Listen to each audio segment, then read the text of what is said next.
Welcome to wifi TV. Pithapuram నియోజకవర్గ ఓటర్లు ఎప్పుడు ఎలా ఉంటారో తెలియదు. ఇక్కడ ఓటర్లు సానుభూతికి ముందే పడిపోతారు. నాయకులు చెప్పే మాటలకు ఇట్టే కరిగిపోతారు. అదే సమయంలో పనిచేసే నేతలకే అధికారం ఇస్తారు అనే పేరుంది.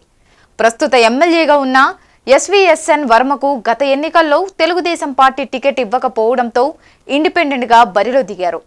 పార్టీ తనకు అన్యాయం చేసిందని మీరే అండగా నిలవాలంటూ నామినేషన్ ప్రచార సమయంలో కన్నీటితో చేసిన ప్రచారంతో రాష్ట్రంలోనే అత్యధిక మెజార్టీతో నెగ్గిన ఇండిపెండెంట్ అభ్యర్థిగా రికార్డు సృష్టించారు. ఆ తర్వాత టీడీపీలో చేరారు.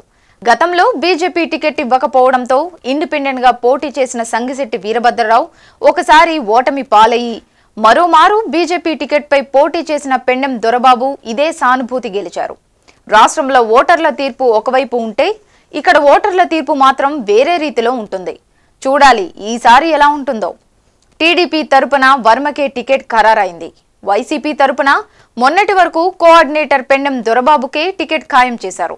వైసీపీ టికెట్ కోసం మాజీ మంత్రి కొప్పన మోహన్ రావు ప్రయత్నాలు చేసినా ఆయనకు మాత్రం దక్కలేదు.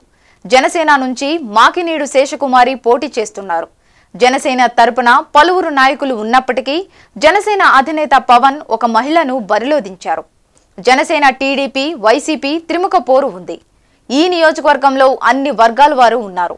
కాపులు 40 నుంచి 42%, బ్రాహ్మణ వైశ్య వెలమదొర క్షత్రియ కలిపి 4 నుంచి 5%, శెట్టిబలిజ చేనేత కార్మికులు మత్స్యకారులు నాయి బ్రాహ్మణులు తదితర బీసీ వర్గాలు 30 నుంచి 35%, ఎస్సీలు 18%, ఎస్టీలు 0.5% మంది ఉన్నారు.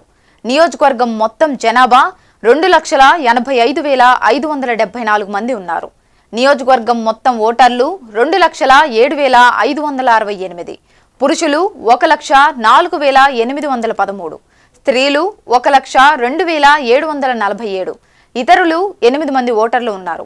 చూడాలి గెలుపెవరిది అనేది. Please subscribe. Please subscribe. Please subscribe. Please like and subscribe. Hi, this is Noorun Sharif. Like, share and subscribe to Wi-Fi TV. Hi, this is Priya Warrior. Do subscribe to Wi-Fi TV.